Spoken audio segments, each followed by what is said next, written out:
भाभी प्लीज यार बोले ना, मेरी बात मानेंगी। नौफिल पुलिस स्टेशन से घर में दाखिल हुआ तो इसे खुर्रम की आवाज़ अपने बेडरूम से आती सुनाई दी। वो शांजे से किसी बात की मिन्नतें कर रहा था। कल ही इन सबको कोयटा से वापसी हुई थी। शांजे अभी भी नौफिल से नाराज थी। क्या बातें हैं मनवानी है तुमने अपनी भाभी से, बहुत कम ही किसी के खातिर में लाती हैं मेरे भाई। नौफिल बेडरूम में आकर बेड पर नींदराज होता हुआ खुर्रम से बोला, भैया आपका और मेरा मामला अलग है। आपको बेशक वो खातिर में न लाए, मगर मैं इनका बहुत प्यारा देवर हूँ। क्यों भाभी, एग्री करती है ना आप मेरी बात से? खुर्रम नौफिल को चढ़ाकर शांजे से पूछने लगा। तुम्हारी बात से मैं एग्री करती हूँ और तुम्हारी बात भी मान लेती हूँ, मगर चॉइस मेरी भी होगी। मैं ओके करने के बाद ही आगे करूँगी। वो नौफिल को अक्सर नज़रअंदाज खुर्रम से बोली, ओ ग्रेट यार, फिर डन कर लेता हूँ और इसके बाद सारा कुछ आपको भी संभालना है। अब मैं चला। खुर्रम और वो न जाने कौन सी अपनी बातें कर रहे थे। बात मुकम्मल होने पर खुर्रम खुश होकर कमरे से निकल गया। ए जालिम हसीना, वहाँ क्या कर रही हो? यहाँ आओ न जरा। नौफिल ने बेड पर लेटे शांजे को देखकर मुखातिब किया, जो दूर रखी चेयर पर बैठी थी। शांजे अपनी रूम का दरवाजा बंद करके नौफिल के पास आई। अब तो मैं तुम्हें और भी जालिम लगूंगी। गोली जो चला चुकी हूँ तुम पर, अब तुम्हें जरा मोहतात रहना चाहिए। शांजे की बात सुनकर नौफिल अपने चेहरे की मुस्कुराहट छिपाई और उसका हाथ थामकर बेड पर अपने पास बिठाया। खुद भी उठकर बैठ गया। तुम्हारे हाथ का थप्पड़ खाकर मुझे तुमसे मोहब्बत हो गई थी। अब गोली खाने के बाद ऐसा लग रहा है जैसे इश्क हो जाएगा। काफी खराब निशाना है वैसे तुम्हारा। दिल को छूते छूते रह गई तुम्हारी चलाई गई गोली। नौफिली से छेड़ने वाले अंदाज में बोला तो शांजे ने इसके सीने पर सर रखा था। बहुत फजूल बोलते हो तुम। अम्मी ना जाने क्यों साइमा खाला के पास रुक गई। अब मुझे बहुत फिक्र हो रही है। नौफिल आप ही की वो आदि नहीं है इस तरह अजनबी माहौल में सबके साथ रहने की। शांजे फरीन के लिए अपनी फिक्रमंदी जाहिर करती हुई बोली, कोई भी लड़की आदि नहीं होती, सबको ही एडजस्ट करना पड़ता है यार। अब इसे अपने शौहर के साथ ही रहना है, आदत तो डालनी होगी। तुम बताओ इस तरह कमरे में क्यों बैठी थी? नौफिल प्यार से शांजे को समझाता हुआ बोला, तुम्हारी अम्मी मुझसे नाराज है नौफिल, बताओ मैं इनको कैसे मनाऊं? इनको खाने में क्या डिश पसंद है? बल्कि ऐसे करते हैं इनके लिए शॉपिंग कर कर आते हैं, फिर वो खुश हो जाएंगी।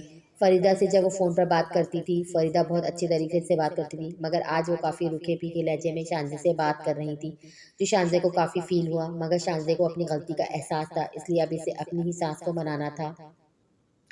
शॉपिंग और खानों से तो वो नहीं मानेंगी, अब वो एक ही तरीका है इनको मनाने का। नौफिल इसे बाहों में लेता वो संजीदगी से बोला, क्या? शांजे नौफिल से पूछने लगी, यही कि अब हमें इनको जल्द से जल्द दादी बनाने के बारे में सोचना चाहिए, वो भी पूरी संजीदगी के साथ। नौफिल शरारत भरे अंदाज में कहता हुआ इसे बेड पर लेटाकर इस पर झुका। नौफिल पीछे हटो, ये कौन सा वक्त है? शांजे इसे ओवर होता देखकर आंखें दिखाकर बोली, यार तुम्हारी मूड की वजह से मेरे चिन्नू मुन्नू दुनिया में आने से लेट हो रहे हैं। प्लीज़ इतनी जालिम ना बनो कि अब तो कमिश्नर साहब भी छुट्टियां गुजार कर वापस आ गए हैं तो वो फिर से मेरी नाइट ड्यूटी लगा देंगे। नौफिल बेचारगी से बोला तो शांजे हंस दी। बिल्कुल सही ड्यूटी लगाते हैं तुम्हारे कमिश्नर साहब। अच्छा मेरी बात सुनो, और खुर्रम को एक लड़की पसंद है, वो मुझे इससे मिलवाना चाहता है। अब अम्मी को मनाने का काम तुम्हारा है, क्योंकि आंटी तो खुर्रम की नहीं मानेगी और तुम बातों ही बातों में आराम से मना सकते हो। शांजे नौफिल को खुर्रम की बात बताने लगी, मगर अपने ही काम में मगन हो चुका था। कोयटा से रुखसत होने पर फरीन को मालूम है अनाया इसकी देवरानी थी, यानी नुमैर की बीवी। तो वो दिल ही दिल में मुस्कुरा दी, नुमैर की बीवी इतनी ही खूबसूरत होनी चाहिए थी। काफ़ी साल बाद इसने नुमैर को देखा, मगर इसे देखकर अब इसका दिल बिल्कुल नॉर्मल स्पीड में धड़क रहा था, जबकि पहले कभी ऐसा नहीं होता था। नुमैर नौफिल दोनों ने फरीन से अपनी शरारत की माफ़ी मांगी। जब इसने निहाल को माफ़ कर दिया तो फिर वो इन दोनों को कैसे माफ़ नहीं करती। नुमैर निहाल अनाया के अलावा एक नया चेहरा देखकर सरवत को काफ़ी हैरत हुई। इसके सवाल पर नुमैर ने सरवत को कहा, को ये कहकर मुतमईन किया, नेहाल नहीं जानता था, मगर इसे मालूम था। सरवत को नुमैर ने इसकी तबीयत के पेश नज़र सच हरगिज़ नहीं बताया होगा। जो भी था, सरवत ने फरीन को बहू के रूप में कबूल किया और इसका खुश दिली से इस्तकबाल किया। घर का हर फर्द इसका ख्याल रख रहा था। वो अनाया से जल्द घुल मिल गई थी। सरवत भी इसे शफीक खातून लगी। इसने सुबह निहाल के ऑफिस जाने के बाद भी कुछ उल्टा सीधा सवाल नहीं किया। वो इससे छोटी मोटी बातें, इसकी पसंद नापसंद को, क्वालिफिकेशन वगैरह पूछती रही। दूसरी तरफ नुमैर इससे फ्रैंक होकर बात कर रहा था। वो पहले कभी स्टूडेंट में इससे फ्रैंक नहीं होता था, मगर वो अब तो इसे नॉर्मल घर के फ़र्द की तरह ट्रीट कर रहा था। फरीन भी अभी अपने कमरे में मगरिब की नमाज से फारिग हुई थी। सर से दुपट्टा भी नहीं उतरा था कि निहाल कमरे में आया। इसके हाथ में एक शॉपर मौजूद था, जिसमें से गजरे निकाल कर वो फरीन को पहनाने लगा। ये क्यों लाए हो तुम? फरीन निहाल को देखती हुई पूछने लगी। वो फरीन को देखकर हल्का सा मुस्कुराया। मुझे इनकी महक बहुत अच्छी लगती है। मैंने सोच रखा था जब भी मेरी शादी होगी तो मैं अपनी बीवी को गजरे लाकर पहनाया करूंगा। निहाल इसको गजरे पहनाता हुआ बताने लगा। तुमने अपनी शादी के मुतालिक मुझे तो नहीं सोच रखा होगा, कोई तो होगी तुम्हारी जिंदगी में जिसे तुम। फरीन की बात मुकम्मल होने से पहले निहाल इसके होठों पर अपनी उंगली रख चुका था। अब मैं सिर्फ तुम्हारे मुतालिक सोचता हूँ और सोचना चाहता हूँ। निहाल अपने एक एक लफ्ज पर जोर देता हुआ बोला। वो फरीन को देख रहा था। नमाज के दुपट्टे में लिपटा हुआ इसका चेहरा निहाल को भला लगा। तुम पर इस स्टाइल पे दुपट्टा काफ़ी सूट कर रहा है, अच्छी लग रही हो तुम। निहाल ने फरीन को देखते हुए कहा। वो दोनों निकाह के बंधन में तो बंध चुके थे, मगर रिश्ते का तकाजा अभी पूरा नहीं हुआ था। मुझे खुश रखने के लिए ज़रूरी नहीं कि तुम मेरी तारीफ करो। फरीन निहाल को देखकर कहती हुई वहाँ से जाने लगी। तब निहाल ने इसके कंधे पर अपना हाथ रखा। फरीन के कदम वहीं रुक गए। ये तारीफ मैंने तुम्हें खुश करने के लिए नहीं की फरीन, मैंने ये बात दिल से बोली है। निहाल फरीन का रुख अपनी तरफ करता हुआ बोला और इसका चेहरा अपने दोनों हाथों में थामा। प्लीज निहाल नहीं। फरीन की आंखों में नमी आई। इसने इल्तिजाई अंदाज में कहा। वैसे ही निहाल ने अपने हाथ इसके चेहरे से हटा लिया और खुद भी पीछे हुआ। मैं तुम्हें हर्ट नहीं करना चाहता फरीन, न अभी, आगे जिंदगी में कभी, प्लीज अब रोना नहीं। निहाल इसके आंसू साफ करता हुआ बोला। शायद फरीन ने निकाह तो कर लिया था, मगर वो एकदम इतनी जल्दी इस रिश्ते को एक्सेप्ट नहीं कर पा रही थी, और इस मामले में निहाल पूरी पूरी फरीन की रजामंदी चाहता था। ओके, ऐसा करते हैं, आज हम दोनों बाहर डिनर करते हैं। निहाल अपना मूड फ्रेश करता हुआ बोला और फरीन को अपना प्रोग्राम बताने लगा। मुझे भीड़ पसंद नहीं है निहाल, लोगों से घबराहट होती है अब। फरीन बेड पे बैठती हुई बोली। निहाल भी इसके बराबर बैठा और आहिस्ता से इसका हाथ थामा। मालूम है फरीन, तुम बहुत प्यारे दिल की लड़की हो। मेरे इतने बड़े गुनाह को माफ़ करके तुमने ज़र्फ दिखाया है। मुझे वाकई खुशी होगी अगर मैं तुम्हें खुश रखूंगा। क्या तुम मेरी खुशी की खातिर डिनर पर चल सकती हो? भीड़ तो मुझे भी पसंद नहीं है, हम अपने लिए केबिन बुक करवा लेंगे। निहाल इसका हाथ थामता हुआ मुस्कुराकर पूछने लगा तो फरीन ने इसे देखकर इकरार में सर हिलाया। मुझे लग रहा था आसान नहीं है, मगर अब लगता है इतना मुश्किल भी नहीं है। निहाल फरीन का चेहरा देखता हुआ बोला। क्या? फरीन ना समझने वाले अंदाज में पूछने लगी। तुमसे मोहब्बत करना। निहाल मुस्कुराता हुआ उसके पास से उठकर ड्रेसिंग रूम में चला गया। नुमैर सुबह के वक्त ऑफिस में निहाल के रूम में ऑफिस के ही किसी काम से आया। निहाल इस वक्त अपने कमरे में मौजूद नहीं था। इसके लैपटॉप पर नुमैर की नज़र पड़ी तो ऑस्ट्रेलिया से मेल आई हुई थी। ईमेल पढ़ने के बाद इसके माथे पर शिकने उभरी। वैसे भी निहाल दरवाज़ा खोलकर अपने रूम में आया। ये क्या है निहाल, तुमने ऑस्ट्रेलिया में जॉब के लिए अप्लाई किया है? नुमैर हैरत से निहाल को देखने लगा। हाँ, मैं अगले माह फरीन के साथ ऑस्ट्रेलिया शिफ्ट होने का इरादा रखता हूँ। निहाल ने अपने लैपटॉप पर एक नज़र डालकर अपने फेस एक्सप्रेशन नॉर्मल रखते हुए नुमैर को जवाब दिया। मगर क्यों, क्या मैं वजह जान सकता हूँ? नुमैर अब भी हैरत से इसे देखता हुआ पूछ रहा था। क्या वजह तुम्हें मालूम नहीं? निहाल नुमैर को देखता हुआ पूछने लगा। नहीं, मुझे तुम्हारे ऑस्ट्रेलिया शिफ्ट होने की कोई वजह समझ नहीं आ रही। प्लीज़ अब ये मत बोलना कि तुम शर्मिंदा हो इसलिए यहाँ रहकर किसी को फेस नहीं कर पा रहे हो। नुमैर निहाल को देखता हुआ चिढ़कर बोला। ऐसा ही है नुमैर, निहाल नुमैर के जवाब में बोला। नुमैर ने लंबा सांस खींचा। शर्मिंदगी से मुँह छुपाकर तुम्हें जब जाना पड़ता, जब जब फरीन जिंदा नहीं होती, तब तुम्हारे पास पछतावे के सिवा कुछ नहीं रहता। अब जबकि तुम फरीन से शादी कर चुके हो, नाइला आंटी और फरीन तुम्हें माफ़ कर चुकी हैं, सब कुछ नॉर्मल हो चुका है, तो फिर यूं जाने की वजह? नुमैर निहाल को देखता हुआ पूछने लगा। मेरे और फरहीन के बीच सब कुछ नॉर्मल नहीं है। आई थिंक हमारे रिश्ते के लिए भी ये ज़रूरी है। निहाल ने एक और जवाब पेश किया। जो शादियाँ नॉर्मल नहीं होती, इनका रिलेशनशिप भी नॉर्मल नहीं होता। वो सब कुछ तुम यहाँ अपनी फैमिली के बीच में रहकर नॉर्मल कर सकते हो। अगर अकेले बाकी फैमिली से दूर रहकर, तनहा रहकर हस्बैंड वाइफ के दरमियान सब कुछ ठीक हो जाता, तो मैं भी अनाया को लेकर कब का जा चुका होता। तुम हमसे दूर जाकर ना सिर्फ मुझे और मामा को तनहा कर रहे हो, बल्कि खुद को भी अकेला कर रहे हो, और फरीन को भी इसकी बहन से दूर रह कर रहे हो। निहाल प्लीज़ इस तरह मत करो, मैंने निहाल को समझाना चाहा। ये तुम कह रहे हो, तुम्हें मालूम है ना मैं कितना खुद गर्ज हो गया था। मैंने सिर्फ अपनी ज़ात के बारे में सोचते हुए तुम्हें अनाया से दूर करना चाहा। मैं किस किस बात से शर्मिंदा हूँ मुझे खुद नहीं समझ में आता। निहाल नुमैर से नजरें चुराता हुआ बोला। निहाल, तो मेरे भाई हो, एक ही भाई। मैं तुम पर गुस्सा कर सकता हूँ, मगर तुमसे नफरत बिल्कुल नहीं कर सकता। अब जबकि सब कुछ बिल्कुल ठीक हो चुका है, तुम्हें अपनी गलती का एहसास हो चुका है, तो प्लीज़ यूँ मुझे और अपने और मामा को तनहा मत करके मत जाओ यार। मैं वैसे भी तुम्हारे कोमे में जाने के बाद बहुत अकेला हो गया था, अब दूसरी बार अकेला नहीं होना चाहता। नुमैर के बोलने की देर थी, निहाल ने इसे गले लगा लिया। आज इसे लगा रिश्तों के मामले में वो कितना खुश नसीब है। इसका छोटा भाई इसे कितना प्यार करता है। इन दोनों के गले लगने से वक्त की कदावतें ख़त्म हो चुकी थी। ये मेरी आंखें कौन सा जज्बाती मंजर देख रही हैं भाई? मुझे क्यों अकेला छोड़ दिया तुम दोनों ने ज़ालिमों? नौफिल दरवाज़ा खोलकर अंदर दाखिल हुआ। निहाल और नुमैर को गले लगा देखकर मासूमियत से बोला, जिस पर निहाल मुस्कुराता हुआ जो नुमैर से अलग हुआ और नौफिल की तरफ बढ़ता हुआ इसे भी गले लगा लिया। मुझे हमेशा तुम्हारी दोस्ती पर फ़ख्र रहेगा, निहाल इसके गले लगते हुए बोला। नौफिल का रुख नुमैर की तरफ था। नौफिल इशारे से नुमैर से पूछने लगा, ये क्या सीन है? ये तुम्हें गले इसलिए लगा रहा था ताकि तुम्हारी जूतों से बच जाए। तुम्हारी साली साहिबा के साथ मौसू ऑस्ट्रेलिया भागने का प्लान बना रहे थे। नुमैर इसका इशारा समझते हुए नौफिल को बताने लगा। निहाल मुस्कुराता हुआ नौफिल से अलग हुआ। ओ मेरे भाई, ये देख मेरे जुड़े हुए हाथ, ऐसा कभी सोचना भी मत, वरना मेरी बीवी अपनी बहन की जुदाई में मेरा जीना हराम कर देगी। बात बात पर शान से मुझे ताने देगी, क्यों कराई तुमने मेरी बहन की शादी इस भगोड़े के साथ? नौफिल की बात सुनकर एक बार फिर नुमैर और निहाल हंस दिए। सुना है तुमने कोयटा जाके शादी कर ली, ऐसी क्या इमरजेंसी आ गई थी जो अपनी माँ और खाला जानने का ख्याल भी नहीं आया। इशरत निहाल की शादी की खबर सुनकर मिनाल के साथ सरवत से मिलने पहुंच गई। निहाल नुमैर ऑफिस से इसी वक्त आए थे। सरवत के अलावा इस वक्त ड्राइंग रूम में निहाल और फरहीन भी मौजूद थे। तब इशरत निहाल से बोली, फरहीन को देखकर इश्क हो गया था खाला जानी, जब भी दूसरी बार मंगनी या मेहंदी का चांस नहीं लिया, बस जल्दी से निकाह कर लिया। अब आप भी मिनाल के लिए कोई अच्छा सा लड़का ढूंढ ही लें। निहाल ने इस इशरत को देखते हुए, जबकि फरी निहाल की बात पर इसको देखने लगी। देख तो मिनाल भी इसको नहीं थी। आखिर आखिरी निहाल ने अचानक शादी कैसे कर ली, मिनाल को समझ में नहीं आया। मिनाल के लिए कोई लड़कों की कमी है क्या? हो जाएगी इसकी शादी। मेरी बेटी की कौन सी उम्र निकली जा रही है? इशरत इतराती हुई बोली। इसे निहाल की गूंगी बीवी जरा अच्छी नहीं लगी, जो कब से खामोश बैठी हुई थी। अल्लाह अब सब लड़कों पर रहम करे अपना। ओके खाला जानी, डिनर पर मिलते हैं, अभी ऑफिस से आया हूँ, जरा रेस्ट करूंगा। फरीन जरा रूम में आना। निहाल इशरत को बोलता हुआ साथ ही फरीन को भी ले गया, क्योंकि वो काफ़ी देर से इशरत के घूरने और बातों पर नर्वस हो रही थी। छोटी बहू कहाँ है आपकी? पापा जरा अदाब नहीं सिखाया आपने इसे? घर आए मेहमानों को सलाम भी कर लिया जाता है। निहाल और फरीन के उठने के बाद इशरत की तोपों का रुख अब अनाया की तरफ हो गया था। इसको मालूम नहीं होगा इशरत, वरना वो सलाम ना करे ऐसा मुमकिन नहीं। किचन में मसरूफ होगी बेचारी। आप सुबह ही नुमैर नाश्ते पर इसे बिरयानी खाने की फरमाइश कर रहा था। सरवत का जवाब सुनकर इशरत मुंह बनाती हुई चुप हो गई, जबकि मिनाल उठकर ड्राइंग रूम से निकल गई। फरीन कुछ कहना चाह रही हो या कोई बात है तो बोलो। निहाल सर ड्रेस चेंज करके निकला तो फरीन अभी तक सर झुकाए बेड पर बैठी बेडशीट के डिजाइन पर उंगली फेर रही थी। निहाल की बात पर सर उठाए उसे देखने लगी। तुम्हें कैसे मालूम मैं तुमसे कुछ कहना चाहती हूँ? फरी निहाल को देखकर पूछने लगी। एक हफ्ते में थोड़ा बहुत जानने की कोशिश की है, एक साल गुजरेगा तो मुझे यकीन है मैं तुम्हारे दिल में छुपी हुई बात खुद से कह दिया करूंगा। निहाल मुस्कुराता हुआ फरीन को देखकर बोलने लगा। तब फरीन खामोश होकर इसे देखने लगी। अभी वहाँ तुमने सबके सामने कहा दूसरी बार मंगनी या मेहंदी का चांस लिए बगैर छठ से निकाह कर लिया, मतलब तुम्हारी पहले। फरीन कुछ सोचती हुई बोली, फिर खामोश हो गई। मेरी अनायत से शादी होने वाली थी, फिर मेरा एक्सीडेंट हो गया, जिसकी वजह से इसकी शादी नुमैर से हो गई। होश में आने के बाद मुझे सबके साथ साथ साथ खुदा से भी शिकवा था, मगर अब समझ में आया जो हुआ वो बहुत अच्छा हुआ।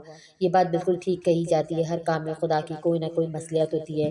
नुमैर की शादी अनायत से होना किस्मत में लिखा था, क्योंकि तुम्हें मेरी जिंदगी में आना था। निहाल धीमे लहजे में से बता रहा था। फरीन गौर से निहाल को देखने लगी।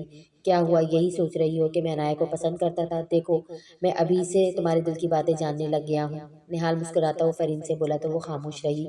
इसने इकरार नहीं किया निहाल की बात का, मगर वो सच में यही सोच रही थी। निहाल ने फरीन का हाथ अपने हाथों में लिया। फरीन, मोहब्बत के बगैर जिंदगी गुजारी जा सकती है। तुम्हें तुम्हें भी तो नुमैर पसंद था ना, मगर मुझे मालूम है वो अब तुम्हारे वहम गुमान में भी नहीं होगा। इस तरह एक वक्त आएगा जब अनाया का तसव्वुर मेरे वहम गुमान में भी नहीं होगा। दो ऐसे लोग जिनको मोहब्बत ना मिले, वो एक दूसरे के साथ अपने पार्टनर की फीलिंग्स को समझते हुए जिंदगी गुजार सकते हैं। मुझे यकीन है। निहाल इसका हाथ थामे नरम लहजे में समझा रहा था। फरीन अभी भी खामोशी से इसे देख रही थी। मगर हम दोनों ये कोशिश करेंगे कि हमारे बच्चों को जिंदगी में इसकी मोहब्बत जरूर मिले। निहाल अब शरारत से फरीन को देखता हुआ कहने लगा, बच्चा? फरीन निहाल के हाथों से अपने हाथ निकालती हुई हैरत से बोली, हाँ हम दोनों का बच्चा। निहाल ने दोबारा इसका हाथ थामकर नरमी से कहा। वो फिर परेशान होकर निहाल को देखने लगी। इतना परेशान होने की जरूरत नहीं है, मैं 10 साल तक भी इंतजार कर सकता हूँ। निहाल मुस्कुराता हुआ फरीन से कहने लगा तो फरीन सर झुका गई। यार अनाया, मेरी ब्लैक शर्ट कहाँ पर रख दी तुमने? तो मेरा ऑफिस से घर लौटा था, रूम का दरवाजा खुलने की आवाज़ आई तो वार्डरोब में अपनी शर्ट देखता हुआ अनाया को बोला। मगर जब इसकी नज़र दरवाजे पड़ी तो नुमैर इसके तासुरात संजीदे हुए वार्डरोब का दरवाजा बंद करता हुआ मिनाल को देख कर पूछा, मुझे तुमसे एक बहुत ज़रूरी बात करनी है नुमैर। मिनाल इसके करीब आती संजीदगी से बोली, ओके जो भी बात करनी है ड्राइंग रूम में चलो, मैं थोड़ी देर में आता हूँ। नुमैर को भी मिनाल का अपने बेडरूम में आना अच्छा नहीं लगा, मगर वो चेहरे के तासुरात नॉर्मल रखता हुआ बोला, ड्राइंग रूम में नहीं, यहाँ अकेले बात करनी है मुझे। देखो मैं जानती हूँ मैं तुम्हें अपनी बेवकूफ़ी से खो चुकी हूँ, मगर मुझे अब एहसास हो गया है अपनी गलती का। प्लीज़ तुम्हें सब भूल जाओ, मुझे अपनी ज़िंदगी में शामिल कर लो। ऐसे तो नहीं ना, सिर्फ मैंने तुमसे मोहब्बत की थी, बेशक इजहार पहले मैंने किया था, मगर तुम भी तो चाहते थे ना मुझे। और ये देखो इस तस्वीर में निहाल ने कैसे अनाया का हाथ थामा हुआ है। अनाया के दिल में अभी तक तुम्हारा बड़ा भाई बसता है, जैसे अभी तक तुम मेरे दिल में बसते हो। निहाल अगर शादी नहीं करता तो अनाया खुद से तुमसे अलग लेकर। मिनाल अपने मोबाइल में सबूत के तौर पर अनाया और निहाल की तस्वीर दिखाने लगी, मगर नुमैर के पड़ने वाले थप्पड़ से इसके बाकी के अल्फाज मुंह में ही रह गए। मिनाल बेयकीनी से नुमैर को देखने लगी। मैंने तुम्हें पहले भी बोला था, तुम जो भी बात करना बहुत सोच समझ के करना। एक तरफ मेरा भाई है, दूसरी तरफ मेरी बीवी। तुम होती कौन और अनाया के किरदार में इतनी घटिया बात करने वाली? अनाया किस किरदार के मालिक है ये तुम्हें मुझे बताने की ज़रूरत नहीं। मैं तुमसे ज़्यादा अच्छी तरीके से अपनी बीवी को जानता हूँ। अब मैं तुम्हें भी जान गया हूँ। हाँ, मैं पहले तुम्हें चाहता था, मगर मुझे तब यह अंदाज़ा नहीं था कि तुम एक गिरी हुई लड़की हो। और आज के बाद तो मैं तुम्हारी शक्ल भी देखना पसंद नहीं करता। आइंदा अगर तुम्हें अनाया के खिलाफ मेरे सामने या किसी के भी सामने जहर उगलने की कोशिश की ना, तो मैं तुम्हें हरगिज़ नहीं बख्शूंगा। नुमैर इसे वार्न करता हुआ बोला और अपने कमरे से बाहर जाने लगा। तभी मिनाल ने इसका हाथ पकड़ा। ओके, मैं अब अनाया के बारे में तुमसे कुछ नहीं बोलूंगी, मगर मैं गिरी हुई हरगिज़ नहीं हूँ। प्यार करती हूँ तुमसे। ठीक है, तुम अनाया को भी अपनी ज़िंदगी से मत निकालो, मगर मुझे अपनी ज़िंदगी में शामिल कर लो। मैं नहीं रह सकती तुम्हारे बगैर। मिनाल रोती हुई नुमैर से कहने लगी और अचानक इसके सीने से लग गई। इससे पहले वो इसे खुद से पीछे दूर करता, इसी लम्हे कमरे का दरवाजा खोला और अनाया अंदर आई और अंदर का मंजर देखकर वहीं रुक गई। नुमैर ने मिनाल को पीछे धक्का दिया। अब वो अनाया को देख रहा था और अनाया चेहरे से आंसू साफ करते हुए मिनाल को, कम से कम आप में इतने एटिकेट्स तो होने चाहिए मिनाल आपी, कि यूं किसी मैरिड कजन के बेडरूम में इतने धड़ल्ले से नहीं आया जाता। मुझे यहाँ नुमैर ने मैसेज करके बुलाया था। मिनाल की बात सुनकर नुमैर को आग लग गई। इससे पहले वो मिनाल को अपने बेडरूम से धक्का देकर निकालता। एक मिनट नुमैर, मुझे मुझे बात करने दें मिनाल आपी से। अनाया नुमैर का गुस्सा देखकर इससे बोली, ना गिराएंगी आप खुद को मिनाल आपी मेरी नजरों में? आपको शर्म आनी चाहिए ऐसी घटिया बातें करते हुए, एक शौहर और उसकी बीवी के बीच में ना इत्तेफाकी पैदा करते हुए। ये ऊंची हरकतें करके खुदारा अपने आप को मेरी और नुमैर की नज़र में खुद को ना गिराएं। आप तो अपने आप को औरत के म्यार से गिराने पर टल गई हैं। मुझे अपने शौहर पर अपने अपने से ज़्यादा भरोसा है। आप इनके बारे में कुछ भी बोलकर मुझे नुमैर से बदगुमान नहीं कर सकती। अनाया की बातें सुनकर मिनाल एक पल के लिए कुछ भी नहीं बोली। वो तो कभी भी इसके सामने जबान तक नहीं चलाती थी, और आज कैसे इसके सामने बढ़-बढ़ कर बोल रही थी। यकीनन ये नुमैर की मोहब्बतों का ही एजाज़ था, और उसका फ़राहम करदा एतबार भी। मेरी जान जाने दो इसे, अपनी एनर्जी वेस्ट मत करो। ये अपनी आदत से मजबूर है, नहीं जानती कि हम दोनों का रिश्ता कितना मजबूत है। नुमैर अनाया के पास आकर इसके कंधे के गिर्द बाजू हाइल करके दूसरा हाथ अनाया के गाल पर रखता हुआ बोला। ये मंजर देखकर मिनाल का अब इनके बेडरूम में ठहरना बेमकसद था। वो बेडरूम से जाने लगी। मिनाल, दरवाज़ा बंद करती हुई जाना प्लीज़। कमरे से निकलती हुई मिनाल को नुमैर की आवाज़ आई। इसने धुंधली आंखों से मुड़कर देखा। नुमैर झुका हुआ था, अनाया के कान में शरारत से कुछ कह रहा था, जिस पर अनाया ने मुस्कुराकर उसे घूर कर देखा। अब नुमैर भी अनाया को मुस्कुराकर उसे देख रहा था। मिनाल बेडरूम का दरवाज़ा बंद करके अपने आंसू पोंछती वहाँ से निकल गई।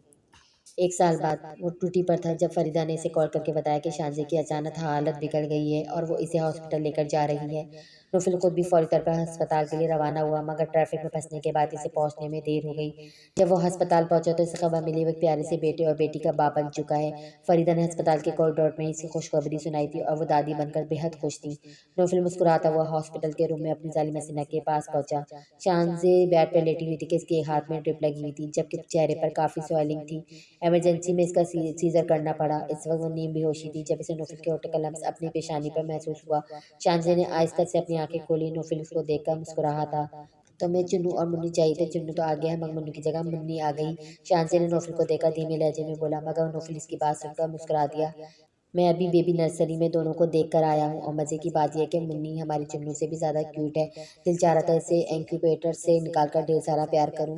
नौफिल की बात सुनकर शांजी ऐसे से मुस्कुराई। क्या हुआ, ज़्यादा पेन हो रहा है? नौफिल बेड पर झुका, शांजी का गाल सहलाता हुआ फिक्रमंदी से पूछने लगा। इससे थोड़ा कम जो तुम पर गोली चलाकर महसूस हुआ था। शांजी को अपने अमल पर शायद अभी भी शर्मिंदगी थी, जब भी वो ये बात अभी तक नहीं भूल पाई थी। मैंने मना किया था ना कि अब हमारे दरमियान फजूल किस्म की बात दोबारा नहीं होगी। जब मैंने तुमसे कोई शिकवा नहीं किया, गुस्सा नहीं किया तुम पर, तो फिर तुम ये टॉपिक क्यों लाती हो हमारे बीच में? नौफिल शांजे को देखकर संजीदगी से बोला। तुम इतने अच्छे क्यों हो नौफिल? शांजे नौफिल को देखती हुई पूछने लगी। वो नौफिल की मोहब्बत पर अपनी किस्मत पर जितना रश करती कम थी। तुम इतनी जालिम जो हो, नौफिल इसके गाल पर नोट रखता हुआ बोला। अब क्या जुल्म कर दिया मैंने अपने एसपी पर? शांजे दर्द के बावजूद मुस्कुराती हुई पूछने लगी। ये बात यहाँ पर नहीं, घर जाकर अपने बेडरूम में बताऊंगा। नौफिल हाथ का बंच बनाकर आहिस्ता से ना शांजे के गाल पर लगाता हुआ बोला। अम्मी को बता दिया था तुमने मेरा? शांजे नौफिल से नाइला का पूछने लगा। थोड़ी देर पहले ही बात हुई थी, रात की फ्लाइट से पहुंच रही हैं वो। नौफिल शांजे को लगी ड्रिप की स्पीड स्लो करता हुआ इसे बताने लगा। आप ही और अनाया को भी बता दिया? शांजे को अब दूसरी फिक्र दोनों देवरानी और जेठानी की हुई, जिनकी आपस में काफ़ी ज़्यादा बनती थी। बेफिक्र हो जाओ, मैंने नुमैर और निहाल दोनों को इतला दे दी है। थोड़ी देर में सब यहाँ आ धमकेंगे, अभी थोड़ा सा रेस्ट कर लो। नौफी शांजे के ख्याल से इसे देखता हुआ बोला तो शांजे मुस्कुराकर अपनी दोनों आंखें बंद कर ली। अनाया और फरीन की आपस में काफ़ी अच्छी अंडरस्टैंडिंग थी, बल्कि 2 माह का छोटा सालियान अनाया से ज़्यादा फरीन की गोद में रहता। 2 माह पहले अनाया ने गोल मटोल से सेहतमंद बच्चे को जन्म दिया था, जो कि अपने माँ बाप के अलावा अपनी दादी ताया ताई घर में भर का लाडला था। इसकी देखभाल फरीन बगैर किसी कहे कर देती थी। अलियान खुद बयान अनाया की बानिस्बत फरीन से मानूस था और घर में ज़्यादातर इसी के पास पाया जाता, क्योंकि नुमैर ने अनाया की एक ना सुनते हुए इसका यूनिवर्सिटी में एडमिशन करा दिया था। हर रोज़ रात में वो इसकी क्लास लेने से पहले इसे टेंशन देना नहीं भूलता था। फरीन अब काफ़ी हद तक नॉर्मल हो गई थी और आहिस्ता आहिस्ता ज़िंदगी की तरफ भी राग़िब हो रही थी। वो बातें कर रही थी, सबकी बातों पर मुस्कुराती भी थी। इसने सारे घर की जिम्मेदारी के साथ अलियान की जिम्मेदारी भी खुद ही उठा ली थी। निहाल इसका बहुत अच्छे तरीके से ख्याल रखता था, हर मुमकिन इसे खुश रखने की कोशिश करता। अब वो इसके दिल की हर बात इसके बोलने से पहले जान लेता। अलियान के नन्हे से वजूद को देखकर फरीन को भी अपने अंदर एक कमी का एहसास महसूस होता, जो कि माँ बनकर पूरी हो सकती थी। मगर इससे भी अच्छी बात ये हुई कि ये सब इसे निहाल से कहने की ज़रूरत नहीं पड़ी। निहाल ने फरीन के लिए दिली आमदगी को देखते हुए अपने और फरीन के रिश्ते को इसका असल मुकाम दे दिया था। अब की बार निहाल की कुर्बत से फरीन को अपने आप से घिन नहीं आई, बल्कि इससे अपना आप मुअत्तर लगने लगा। 6 साल बाद आलियान फौरन अंदर आओ, वरना अभी मैं तुम्हारे डैड को बुलाती हूँ। घर के लॉन में 5 साल आलियान बारिश में काफी देर से भीग रहा था। अनाया हैवी डेल डॉल के साथ शेल्टर के नीचे खड़ी अपने बेटे को देखती हुई बोली, इसका 9 मंथ स्टार्ट था। मामा प्लीज, खुद तो आप बारिश से डरती हैं, मेरे को डैड से मत डराइए। बारिश में भीगता हुआ अलियान अनाया को देखता हुआ बोला, मैं बारिश से बिल्कुल नहीं डरती, मगर मुझे ये बेवकूफ़ों की तरह बारिश में भीगना पसंद नहीं। लेकिन तुम अपने डैड से नहीं डरते, ये बात मैं अभी जाकर नुमैर को बताती हूँ। अनाया का डर अब बारिश से ख़त्म हो चुका था। वो अब बारिश में नॉर्मल रिएक्ट करती थी, मगर बरसात में भीगना इसे ज़रा भी पसंद नहीं था। मम्मा प्लीज़, आप डैड का नाम लेकर मुझे क्यों डरा रही हैं? ट्रस्ट मी, 10 मिनट बाद आ जाऊँगा। नुमैर की धमकी देने पर अलिया ने एकदम सीधा हो गया, क्योंकि थरवत निहाल फरीन के लाड प्यार ने से काफ़ी शैतान बना दिया था। वो सिर्फ नुमैर की आंखें दिखाने पर अपने डैड से ही डरता था, वरना सारा वक्त शोर शराबे और शैतानियों में लगा रहता। नोफिल के बेटे माँ से इसकी खूब बनती थी, क्योंकि वो दोनों आदतों में एक जैसे थे, पूरे घर को सर पर उठाने वाले। दोनों ही मिलकर आयजा नोफिल की बेटी को बहुत तंग करते, जिसकी सूरत में इन दोनों को अपने डैड से खूब डांट पड़ती थी। नुमैर जरा जाकर अलियान की खबर ले, मुझे बहुत तंग करने लगा है। अब मैं डांटूंगी तो फौरन भाभी के कमरे में चला जाएगा, वो रेस्ट कर रही हैं, डॉक्टर ने इन्हें रेस्ट का बताया है। अनाया बेडरूम में आकर लैपटॉप पर काम करते हुए नुमैर को देखकर बोला, शादी के 6 साल बाद फरीन को भी गुड न्यूज़ मिली थी। इसका 5th मंथ स्टार्ट हो चुका था और वो एक बेटी की माँ बनने वाली थी, जिसका निहाल को बेसब्री से इंतजार था। ले लेता हूँ जाकर इसकी खबर भी, पहले तुम अपनी खबर दो, क्या कर रही थी किचन में इतनी देर से? नुमैर लैपटॉप एक साइड पर रखता हुआ अनाया के पास आया, इसके बल्कि फिगर को अपनी बाहों में लेकर इसकी सांसों की महक अपने अंदर ताड़ने लगा। हम पिज़्ज़ा पे बैक करने गए थे या खाने? नुमैर चीज़ का टेस्ट महसूस करता हुआ शरारत से पूछने लगा, जिस पर अनाया ने से घूरा। नुमैर दूसरे बेटे की डैड बनने वाले हैं, अब आप सीरियस हो जाएं। अनाया को घूरती हुई वार्डरोब से अलियान के कपड़े निकालने लगी। चंदा, मेरे सीरियस होने पर ही तुम सेकंड टाइम एक्सेप्ट कर रही हो। छोड़ो ये कपड़े, सुबह से तुम्हें इधर से उधर फिरता हुआ देख रहा हूँ। डॉक्टर ने तुम्हें भी रेस्ट बोला है, अब शराफत से बेड पर लेट जाओ। नुमैर ने अलियान के कपड़े अनाया के हाथों से लेते हुए उसे बेड पर लिटाया, खुद भी इसके करीब आकर बैठ गया। अब वो मामूल की तरह अपने दूसरे बेटे को किस करके इससे बातें करने लगा। माई लिटिल बॉय कब आने कर आता है अपने डैड और मम्मा के पास? तुम्हारे डैड को तुम्हारा बेसब्री से इंतजार है। प्लीज़ यार, तुम अपने भाई की तरह अफलातून मत निकलना। बिल्कुल अपनी मम्मा पर जाना, एकदम कूल और बातूनी। आखिरी जुमला बोलते हुए मैंने अनाया को देखकर मुस्कुराते हुए आंख मारी, जिस पर अनाया भी मुस्कुराने लगी। अब वो बहुत बातूनी हो गई थी। अपने बेटे से बातें कर ली हैं तो आप मेरी बात भी सुन लें। आज मिनाल आपी की बारात है नुमैर, हम दोनों जाएंगे ना? अनाया बेड पर लेटी हुई नुमैर से पूछने लगी। मिनाल ने 6 सालों में आने वाले हर रिश्ते को रिजेक्ट किया। अब एक रिश्ते पर वह मानी थी, जिस पर इशरत अपना सर पकड़ कर रह गई थी, जबकि फरमान ने तो अपनी ही औलाद को इसके हाल पे छोड़ने का फैसला किया। अदनान यानी मिनाल का होने वाला शौहर, जो कि पहले से शादीशुदा था और 2 बच्चों का बाप था, मिनाल से 1 साल पहले इसे धुआंधार मोहब्बत हो गई। अब मिनाल इससे जिद करके शादी कर रही थी। यार, हफ्ता भर के बाद मुझे एक छुट्टी मिली है, मैं ये दिन रिलैक्स गुजारना चाहता हूँ, और तुम्हारी खुद को कंडीशन ऐसी कहाँ जो तुम जा सको? मैंने सुबह ही निहाल से कह दिया है, वो और मम्मा चले जाएंगे, तुम बस रेस्ट करो, मुझे रिलैक्स करो। अपनी नफरत औलाद को ये कपड़े खुद पहना दूंगा, मगर थोड़ी देर बाद, क्योंकि अगर वो यहाँ कमरे में आ गया तो मुझे तुम्हारे करीब रहने का मौका मुश्किल से ही मिलेगा। नुमैर बोलता हुआ अनाया के चेहरे पर झुका। डर तो नहीं लग रहा? नुमैर अपनी कोहनीन अनाया के तकिए पर टिकाकर दूसरा हाथ अनाया के पेट पर रखता हुआ इससे पूछने लगा, क्योंकि अलियान की दफा में वो काफी डरी हुई थी। ज्यादा नहीं, मगर थोड़ा थोड़ा। अनाया नुमैर के शोल्डर पर हाथ रखती हुई बोली, थोड़ा थोड़ा भी डरने की जरूरत नहीं, मैं तुम्हारे पास मौजूद होऊंगा ना इस टाइम?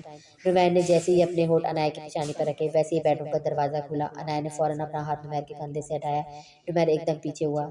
ओप्स प्रॉमिस डैड, मैंने कुछ नहीं देखा। अलियान ने बोलने के साथ अपने दोनों हाथ आंखों की जगह होठों पर रख लिए।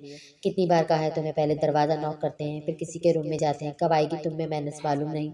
तुम्हारी मम्मा को सुला रहा था मैं। नुमैर अपने बेटे को डांटने के साथ बात बनाता हुआ बोला। रियली डैड, मैं सच कह रहा हूँ, मैंने कुछ नहीं देखा। अलियान ने अपने गुस्से मेरे डैड को रिलैक्स करना चाहा। शट अप डैड का बच्चा, उठाओ अपने ये कपड़े, दादू के रूम में जाकर चेंज करो इनसे, और खबरदार जो तुमने ताई के रूम में गए ये फिर दोबारा बाहर ना निकले।